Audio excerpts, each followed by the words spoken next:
9.11 देखते हैं बेटा। If sum of the pair of opposite angle of a quadrilateral is 180 degree, तो हमारे ऊपर को ना क्वाड्रिलेटरल इज ए साइक्लिक देखते हैं।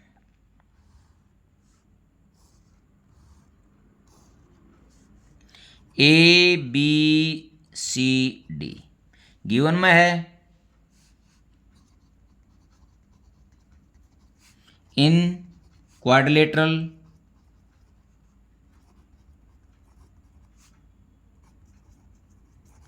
A B C D angle A plus angle C is equal to 180 degree और angle B plus angle D is equal to 180 degree. Mean इसका और इसका सम, इसका और इसका सम। ठीक है, मेरे को प्रूव करना है कि ये एक साइक्लिक क्वाड्रिलेटरल है। To prove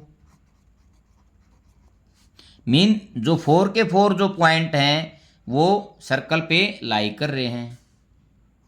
A B C D is a cyclic quadrilateral.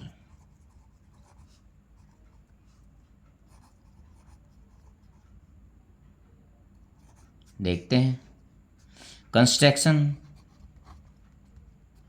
देखो बेटा, यदि देखो मैं यहाँ एक साइड मैंने ए बी ली, ये दूसरी बी सी ले लेता हूँ। यदि मैं इसका बाइसेक्ट करता हूँ ए बी का और फिर बाइसेक्ट करता हूँ ए सी का, ये बाइसेक्ट होगा तो यहाँ से ए बी या सी किसी जितना ही प्रकार खोल कर यहाँ मैं सर्कल लगाऊंगा तो 3 पॉइंट तो ये इंटरसेक्ट करेंगे। 3 पॉइंट तो इंटरसेक्ट करेंगे। मैं फर्स्ट कंडीशन में लेता हूं, जो डी है वो इनसाइड द सर्कल लाई कर रहा है। 3 पॉइंट तो इसमें इस पे सर्कल के ऊपर हैं। In first A B and C lies on the circle and D inside the circle। ठीक है बेटा, ऐसे हो सकती है एक कंस्ट्रक्शन, या मैं ऐसे भी ले सकता हूं।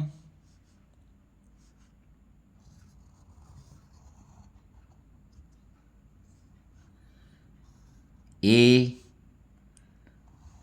बी सी, ए बी सी और डी को मैं आउटर में ले लेता हूं।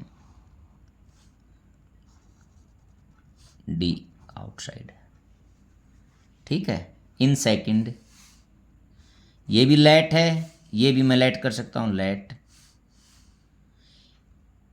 ए B and C lies on the circle and D outside the circle. बेटा दोनों में से मैं किसी को भी हम मान सकता हूं। अब मैं कंस्ट्रक्शन करूंगा, ये इसको ए डी को आगे एक्सटेंड करूंगा, इसको मैं डी डैश ले लेता हूं और सी से मिला देता हूं। इसमें मैं यहाँ से सी को डी डैश से ज्वाइन कर देता हूँ। ये दोनों मेरी कंस्ट्रक्शन होगी। ठीक है, इन फर्स्ट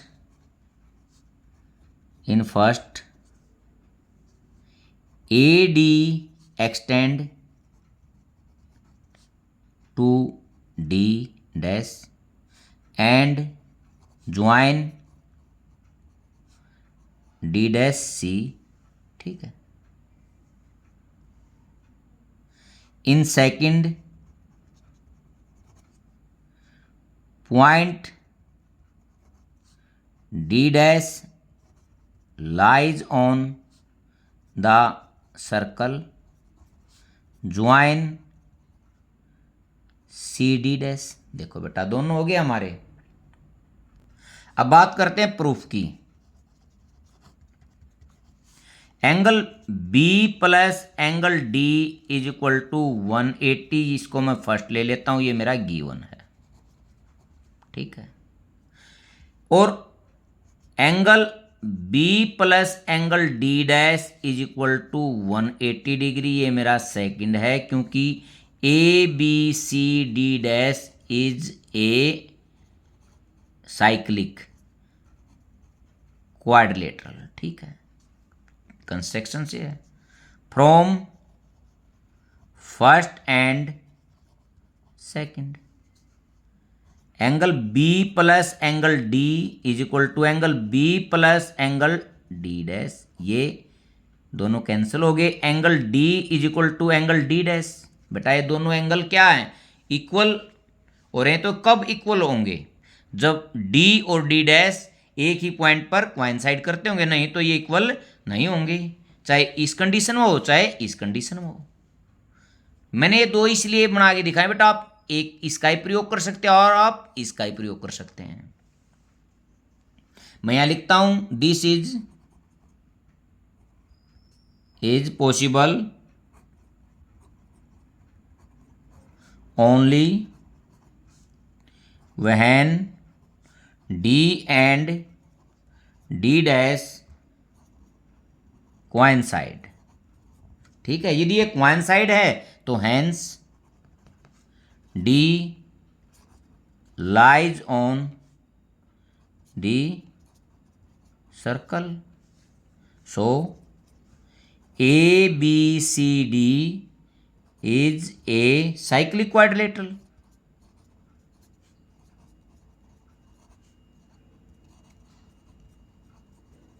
ये मैंने इसमें प्रूव करना था। 3 पॉइंट तो पहले एलाइज कर रहे थे, फोर्थ हमने अब ये प्रूव कर दिया, तो इसका मतलब A B C D is a cyclic quadrilateral है।